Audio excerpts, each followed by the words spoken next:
Hi everybody, and welcome to this first glimpse at the gameplay of Dune Awakening. I'm really excited to welcome you into our world, but I want to point out a couple of things. First of all, this is a beta. It's beta footage, so you'll see bugs and you'll see things that need polish still. And secondly, our tutorialization is still a work in progress. With that said, let's get into it. The start of the game, Dune Awakening, begins off-world on this large spaceship. Show yourself, child. It is here, in the presence of the Reverend Mother, the character creation begins. Now the first thing you'll do is choose your preset avatar. Some of these are heavily inspired by the Denis Villeneuve movies. Once you've chosen a base visual look, you can then move into the depths of character creation and make choices about how your character feels, both in terms of age, but also a plethora of physical attributes. Our goal in giving players access to a detailed character creator is to really allow them to create the avatar that lets them fulfill their fantasy of living out their dreams on Arrakis.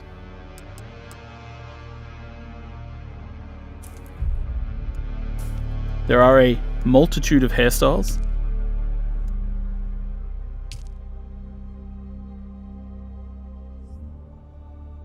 and other things such as tattoos for players to choose from.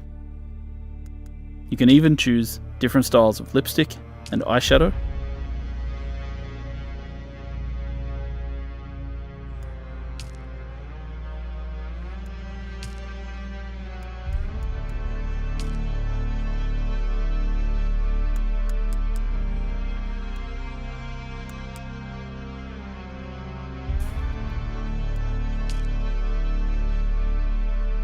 You can choose the muscle tone of your character, from height, arm thickness, leg thickness, neck length.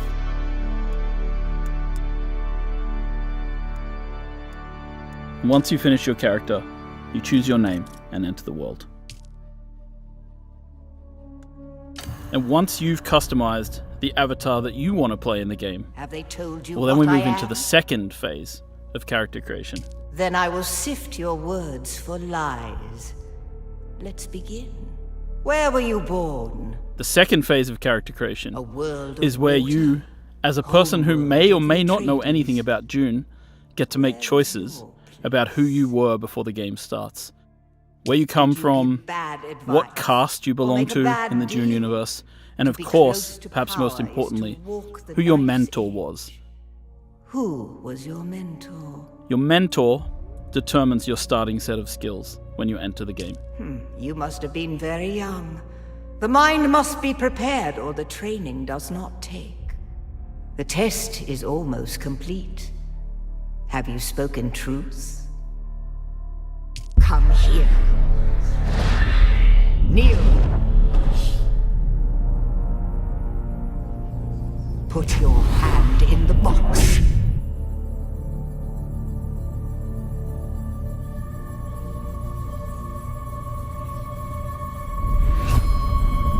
I hold at your neck the Gom-Jabbar, the high-handed enemy. Don't pull away or you will die. Great plots are afoot in the Imperium, and the currents of intrigue run deeply. Arrakis is the key, and the Fremen are missing. You will go to Arrakis as our agent, prisoner. You have one task. Find the Fremen. Wake the sleeper. You will know when it is done.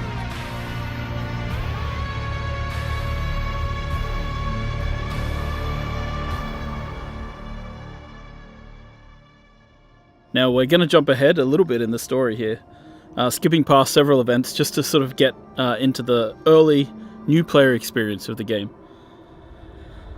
And you'll see that the player, after various shenanigans, wakes up here in a cave.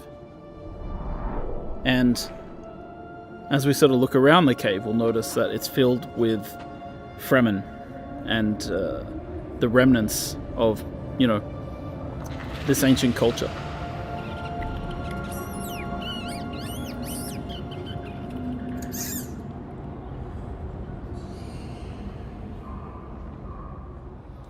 So now as the player takes their first steps in the world, they're really here amongst the dead.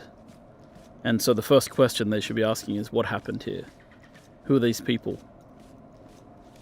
And, you know, this is just a place where we give players a little bit of time to adjust their settings, get a feel for the movement keys, and then move forward into the cave. And they'll stumble upon their first major interaction point, which is the Frem kit. The Frem kit in our game serves as both a backpack for the player, of course, but also really a guide. The Fremen used to pack these with interesting objects that they could use to survive in the desert, and it's no different from the player.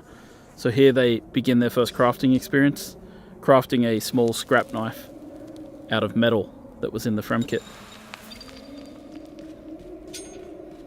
These caves have been moisture sealed in order to preserve the moisture of those within the cave, and so the player, as they explore, will be able to use their scrap metal knife to pierce the seals and escape.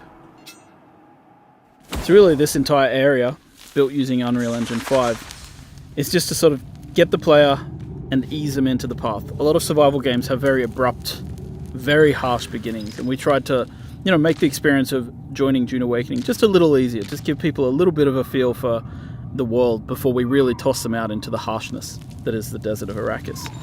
So here we've crafted a heal kit, and we're going to use that to heal our character. And once we're healed, you'll see that our stamina bar in the bottom left appears. And now that we have stamina, we can climb. The climbing system in Dune Awakening is based in part on the one that we built for Conan Exiles. It's a free-form climbing system. It can be used to climb almost anywhere. And as you'll see later, the new technology available in Dune Awakening, such as suspensor belts, allows us to do even more interesting things with traversal.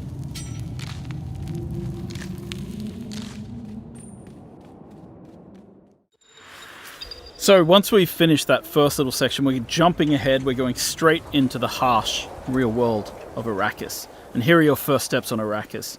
Your ornithopter has crashed, and you've got to escape from the crash site immediately, because the sandworm always comes. And what you have to keep in mind is, these are the little ones. So these are the first sandworms you encounter in the game. There's bigger ones later on. The other thing that you have to pay attention to as a player is sunstroke and heat. So if you see in the top middle of the UI here, we've got this sunstroke bar building up. The longer you stay in the sunlight, the more chance you have of getting into this sunstroke state. And of course, our player here, not the sharpest knife in the drawer, has decided to stay in the sun and try harvesting water from plants. So he has become sunstroked. Sunstroke gives you a debuff. It means that your water goes down much faster than it normally would. That means you'll need to drink more often. So stick to the shadows, avoid the sun. It will eventually wear off if you stay in shade long enough. So now that we've made our way out of the first part of the desert and we're heading deeper in, we're going to start to harvest in the game world. So harvesting in a lot of these survival games is quite similar. In this case, we're picking up items, but we're about to pull out what's known as the cut array. And what we do with the cut array is we analyze structures to find their weak points, and then we cut along those lines to break open the structures and gain the resources inside. This is like mining. We apply it both to rocks, we apply it to metals in the game world. And at the start of the game as a player, you'll just be scrounging around, picking up, finding structural weak points in rocks that you can harvest, breaking them apart, and taking those pieces with you. Now we've jumped ahead a little bit, and we see that the player is starting to be affected by the spice in the air. And this means that players need to get somewhere safe, in shelter, before the spice overwhelms them and overwhelms their senses. And this is another large part of the game. We're not going to show too much of it today, but spice is a very important part. With the world broken apart by the War of Assassins, there are NPC bases scattered all over Arrakis. We're switching to a different character now, one who's slightly more advanced, and he's using his binoculars to mark an NPC outpost. We're going to mark that. That marker will then appear on our compass, and you're able to approach them in any way you like. In this case, our character uses a Shigawire claw combined with a suspensor belt to get up to high ground and approach the enemy base from above. Kind of one of the interesting things about Dune Awakening is just how you can combine the different abilities. And this is how traversal really plays into the game. Like, you end up being able to attack these bases from any angle that you'd like. Now, our player is going to craft the first gun in the game, known as a mauler pistol, which translates to, the basic kind of weapon in the game. As you may know, in Dune, bullets are not the preferred type of ammunition. Instead, it's darts, which are fired at a slower rate in order to try and attempt to pierce shields.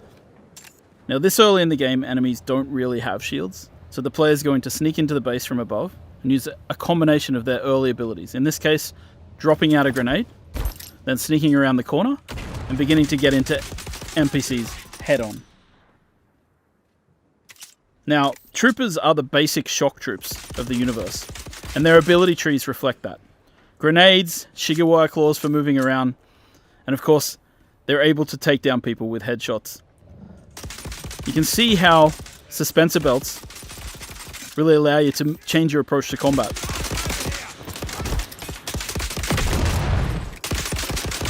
Dune Awakening is at heart a third-person shooter with melee and abilities. And it's the combination of melee, abilities, and range shooting that creates what we call combined arms in the game. Now, we've taken a fair bit of damage in this battle, so we're going to stop for a second to heal ourselves up with a bandage. Bandages heal over time, so you can't just heal yourself to 100%. You have to actually get into safety, get behind cover before you start using them. Now we're going to quickly switch to a slightly different character to show off more of the melee that we have in the game, because you're about to see that when a character gets in close, it's melee time. This character has Swordmaster abilities. First of all, the knee charge, which is about getting in close to do damage in combat, and then quickly setting up to a riposte, which allows you to parry and return massive amounts of damage to your enemy. Of course, later in the game, when enemies have shields, melee is a much more emphasized style of combat. And you see that when a player is not really equipped to handle ranged characters, they have to fall back on their abilities to get in close. Now, we've switched again. Now we're going to switch to a set of Mentat abilities. One of these abilities is known as Battlefield Calculation. Using Battlefield Calculation, the Mentat is able to calculate from anybody that they see what they're carrying and what they're wearing. I don't like the sound of that. Now we've dropped out our Hunter Seeker, and we're using our Hunter Seeker ability to take down enemies in the world really quickly. You hear that? Now obviously when you're playing with a friend, you want to combine your abilities and work together. In this case, the Mentat's able to point out to their friend where people are in the world and how much ammo and stuff they have. And you'll see that when enemies go down sometimes, they go into a down but not out state. It's up to you whether you execute them or continue to fight.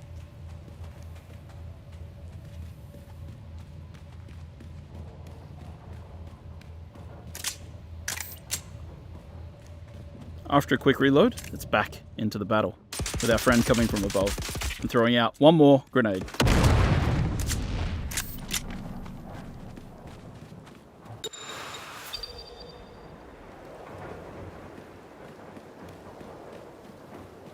And once you've defeated your enemies in battle, sometimes you just gotta take their blood.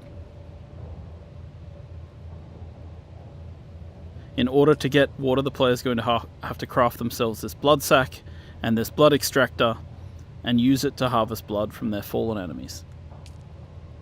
Now, in our game, it's not always a good thing to just take blood from people. It's potentially bad and can only be used for certain things. Once you've extracted the blood, you can then of course drink it. As you'll see here, the player takes a big sip from their blood bag. But when they do that, it causes a debuff because the blood is not exactly pure, and drinking blood for water is not exactly a 1-to-1 scenario. So you'll see that our health bar got shorter while our water bar went up. And so being a blood drinker is not always looked upon in the right way. Of course, once you've played the game for a little while, you'll start wanting to build your own base. And the first part of that is placing down what we call a sub-fief console. A sub-fief console allows you to claim a small part of Arrakis as your own, but it does in turn mean that you'll start to owe taxes to the Emperor. So here we are with our building system. And you can see that we have two types of building here. We have the holograms, which show in the beginning. I call them solido projections internally. And we have the way that you fill in, which is by holding down the mouse button in this case. So the cool thing about this is it allows us to have this cooperative building system. So you'll see that one player places out the solido projections and the other player fills them in with the materials from their inventory. This is just a way that lets people play together and build together in an interesting and exciting way. We've seen through our experience with Conan Exiles that some people just love to build in these games. So we've created a system called the Blueprint Building System that allows players to save a copy of their base as one of these giant holographics. Then they can take them out into the world and place them out wherever they like and then rebuild.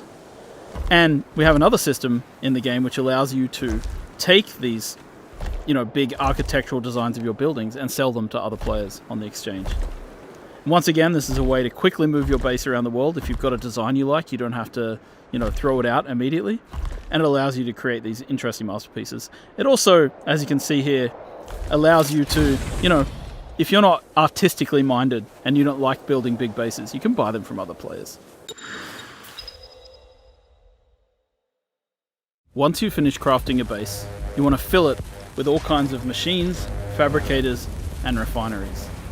And of course, harkening back to the blood extraction we just did, we've got the blood purifier. So what we want to do is take the blood from our blood sac and deposit it into the blood purifier, and over time, it will refine into lovely, fresh water, which can then extract into our liter-johns and carry with us out into the desert. While there's many varieties of fabricators that you can use to craft things in the game, one of the most exciting things is crafting yourself a vehicle. So we're opening the technology menu, and from here we're able to purchase the design for a sandbike. A sandbike is one of the early vehicles available to players in the game, and you can kit it out with different types of modules, including an extra seat, which allows you to bring your friends with you. So in this menu you can see we're fabricating ourselves a sandbike, and all the different parts of the sandbike have to be fabricated individually. So the player is going into the menu here, they're crafting different things which will make up their sandbike, and as you can see it prints out in this kind of 3D printer type way where all the materials are turned into these particles which then come together to form the different pieces of the sandbike. And you can see it's sort of all happening in the background here. And if we go out into the world view, you can actually see the pieces forming up inside the fabricator. So a base with lots of these fabricators going is actually pretty cool and pretty busy. Once we've done, we jump back in, we pull things out of the queue, chuck them into our inventory, and then we use the welding tool to place out vehicle pieces. Now again, this is a cooperative activity. We've thought about multiplayer, so any other player could be working with you to place modules and pieces of this bike.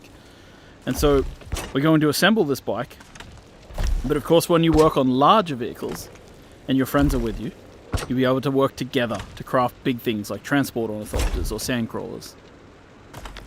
And so we're going to add the body to this, and we're going to add an extra seat just in case we want to bring our friend with us out into the world.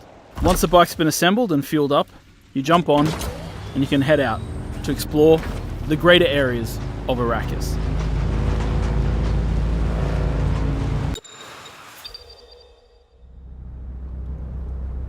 Heading out into the world to explore can be a dangerous experience. And as you explore the universe, you'll find certain dynamic events will occur. In this case, the War of Assassins has claimed a new victim, a ship which falls from the sky, spilling its loot all over the sand. So we head out there to see what we can get, to harvest and gather as much as we can.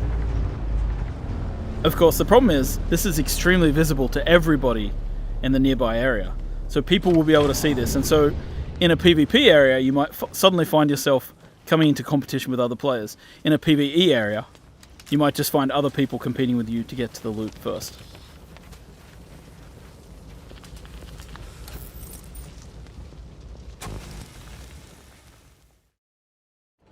And of course, at night time there are different kinds of threats, because while the heat of the day is dangerous, at night the Sardaukar patrol this area of the desert with huge spotlights searching for players.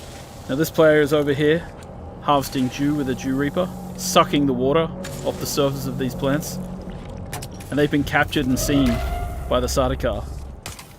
And the Sardaukar send down troops who come floating down out of the sky to attack and destroy the players.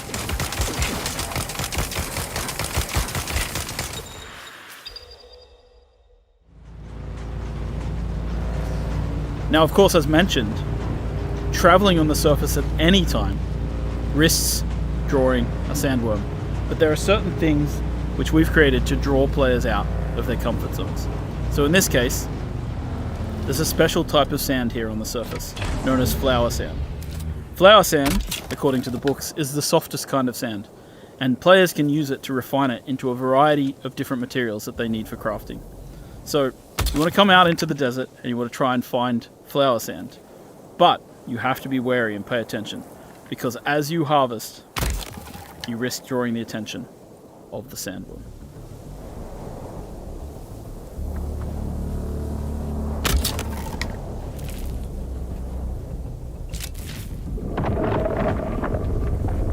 We've awoken the beast. The sandworm is coming. We spent too much time out here and it's coming to get us.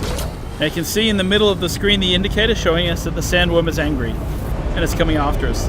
And our only option now is to get back to rocky ground, or the sandworm's going to take us.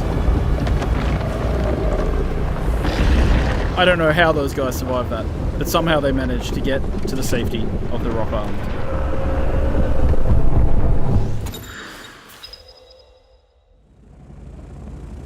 Once you've crafted your first ornithopter, you'll be able to take to the air and your entire perspective of the world shifts. From here, it'll make traversing the world a lot safer because you can avoid the sandworms. It'll also help you to go out into the larger world of Arrakis. Here we are in the overland map, and we're going to make our way south until we find the place known as Harko Village. Harko Village is the current seat of the Harkonnen, after their city, Carthag, was destroyed in a nuclear explosion during the War of Assassins. There's more details like that in the lore of the game for players to discover and explore. So we're going to land at Harko, and we're going to explore the social space. Once you arrive in Harko Village, you'll be able to meet up with other players, interact with them, trade, and create guilds. The game has a variety of social interaction mechanics, from emotes to grouping to a chat. Throughout Harko Village, you'll also interact with story characters, follow the main story. You'll be able to meet vendors who will sell you exotic items. They let you live. That is interesting. You'll be able to get a feel for how the factions are viewed in the world, and of course, you'll be able to swear allegiance to one of the major factions, the Harkonnen or the Atreides. Swear your guild's allegiance and begin to take part in the politics of the Imperium.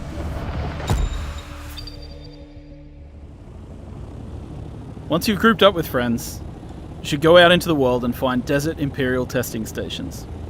These are dungeon-like experiences, which you and your friends can work through together. So here we are landing our various ornithopters outside of one of the desert testing stations, and we're going to head in as a group. Now it's really important to prepare different skills and abilities. These areas tend to be more of a challenge, and it's great to work together to complement each other. So this is the skill tree. Here you can equip different types of abilities and techniques. We have 3 slots for abilities and 3 slots for techniques. And there are multiple different trees depending on the type of trainers that you've interacted with in the world. So our character here is going to equip a series of abilities that complements the rest of their group. In this case, Swordmaster techniques. Alright, so we're heading in, and of course you can use dispenser belts to traverse as you'd expect. And we're going to explore this Imperial testing lab. You've entered Desert Botanical Testing Station number 163. I'm Dr. Wen Olmeca, Senior Plant Geneticist here at the station. Testing stations have storylines, as well as enemies to fight and loot to be found. So you really want to go in here and enjoy the experience. Playing through with friends, working together, using different weapons and trying out different techniques. Now this player has placed out a portable cover. This is a different ability to what we've seen before. And you see that the enemies here have shields. Using the flamethrower, it's easy to get through a shield because you can burn the air around them.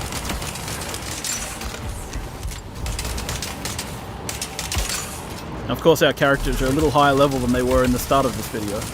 So you're able to see that, yeah, we can take people down a little more easily. And of course, when you get to the end of these areas, you find these really cool loot chests. And in these loot chests, you find specialized components that are used for crafting exotic weapons and items. The end game of Dune Awakening takes place in the deep desert.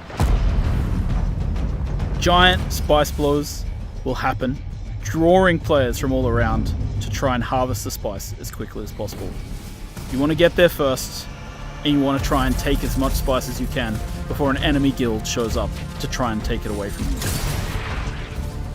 Now, of course, if you're clever and you start to lose the battle, you might place out a thumper, and that limits the time in which people are able to take spice, because then the big worm is going to show up.